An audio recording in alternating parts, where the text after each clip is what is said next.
and getting unlucky that his weapon was alive in the final exchanges, even over himself. Shiva tends to get a little toxic to talk about for various reasons, as many of you probably already know, but he has a few good things going for him. First, being known as the mightiest god of destruction in all the heavens, with some using this to argue he is in fact the strongest in the series. This is in combination with him being heaven's greatest brawler, a chief god, not being impressed by the fist that surpassed time, and the lore about his Kandava karma transformation, pretty much destroying and recreating the world. Additionally, his dancing-based movement is considered unpredictable, and when transformed, he does this burning-based damage to his opponent as well. However, the biggest issue with ranking him higher is his overall performance against Raven. He doesn't have the best arguments for being that high in the power ranking for Ragnarok, and overall, the fighters above having better abilities or means to win a fight. Poseidon has remained as a top-tier god, regardless of being the first defeated on the god side. On a narrative level, he's compared to Zeus multiple times, being considered the most godly god, the most feared god, which definitely has something to do with his strength. Most people who argue for Poseidon being top tier use his speed that was visually represented in the series, which literally has him being so fast his after images create a dome, and showed battle experience good enough that he read Sasaki's reaction and got into his blind spot, regardless of Sasaki's predictions at that point. Also having the strength to break a divine weapon on top of the speed. If his personality was different, he probably could have won the fight at any point outside of the end when Sasaki got that huge buff. Perhaps if he revealed more of his abilities as well, but that's really all we have there to mention about Poseidon. I did a full video breaking down a fight with King Hades, which explains this ranking more in detail, and of course a video going over the Greek gods ranked as well. Apollo's next has quite a few broken abilities and good narrative statements. This includes Zeus claiming he's strong, that he won't lose to anyone, and that his strength is something that transcends logic and common sense. His abilities include the Threads of Artemis, that is pretty much light energy that can be used to block attacks, transform into stuff like his boxing gloves, bind his opponent easily to land all attacks, and his ultimate move that is the main reason for him being placed here,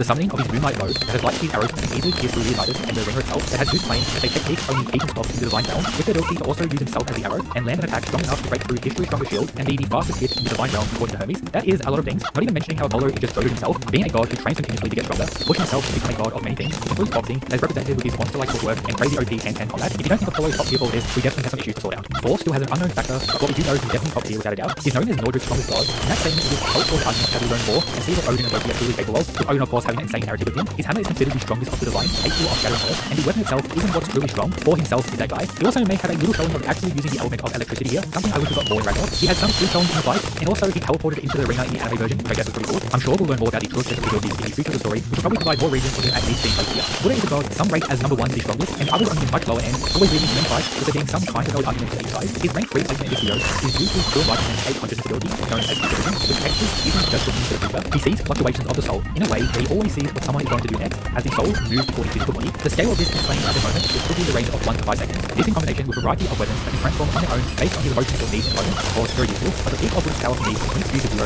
or use 0 as a divine weapon. Something claimed as the ultimate divine weapon does relate to Buddha's abilities into that earlier story. Even now in the exchange with Odin, we have showings of the power of his supervision, allowing him to avoid Odin's blow, but when it comes to more showings, especially power-wise in the future story, who knows if he doesn't have a divine weapon currently, so you could say Buddha's ranking depends on what version of him actually uses for the ranking. So a little hard to really definitively say, but definitely on the high ranking, that's for sure. Beelzebub is insanely busted with his abilities and showing so far as Ragnarok. His base power is vibration, but confirmed as durability mutations, meaning it doesn't matter how durable you are or how much defense you have, he can cut or slice through you, also casually doing this with his abilities. As you know, the base version of Beelzebub, while weakened, lost against Hades, but then Beelzebub was given the Staff of Olympus that amplified Beelzebub's powers by an insane amount, resulting in an insanely OP attack that seems to go through any god. As you see it overpower Tesla's twin punch, it's already one of these single punches being labeled as a one-shot, and then his shield, which is by far the strongest in the entire series, claimed in some translations as strong enough to repel Thor's hammer. He has the sharpest spear and mightiest shield in short, but it doesn't stop there. Beelzebub has an attack known as Chaos, which has the ability to pretty much win any matchup in the series. Beelzebub explodes with dense vibrations that covers pretty much the entire arena and does major damage inside his opponent's body. This is with a single punch of it, as Tesla tried offsetting the blast and still fell victim to major damage. Then Beelzebub also has insane reaction or adaptation, was able to deal with Tesla teleporting, even during the Giga Brain strategy of teleporting one of his arms for an undodgeable attack, which Beelzebub is outright dealt with and sees Tesla. Then even on a narrative level,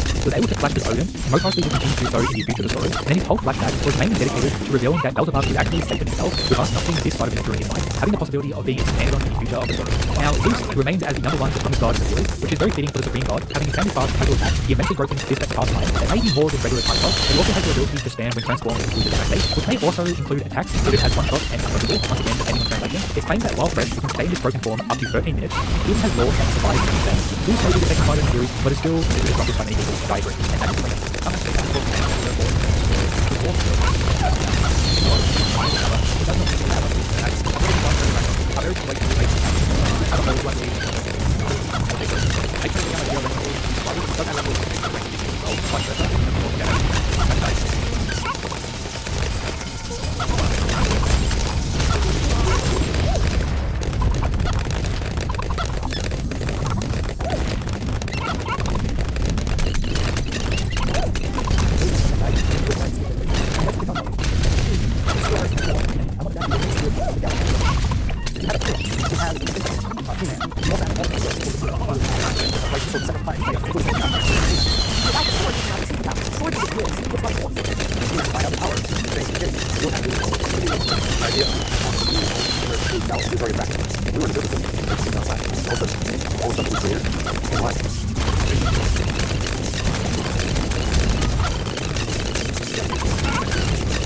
prior to that, like the idea would be given for the sort of more historically new action figures only, or like only, they were either like from a film. The town had a number of really key brands and what happened to the best of the product or the best of the market people are really not proud of it. Yes, no, we get away. And then time, and then the film will go March, and then December will go.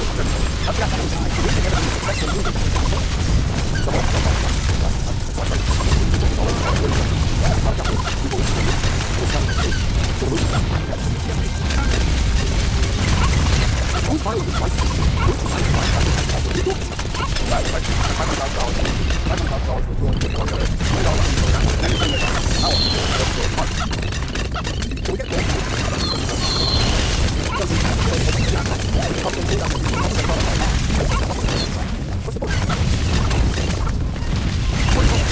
let's do that, man. We have a little statement like the way it is.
So he's he, man.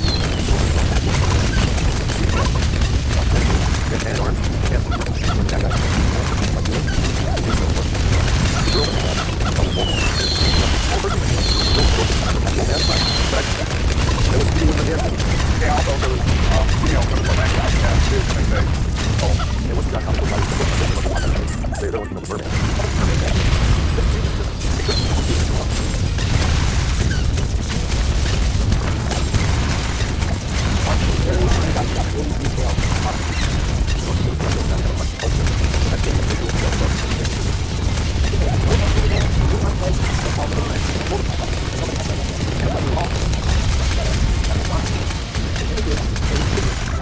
They would be correct proportions. They would try to do the figure so they could take pieces of it and turn it into tooling.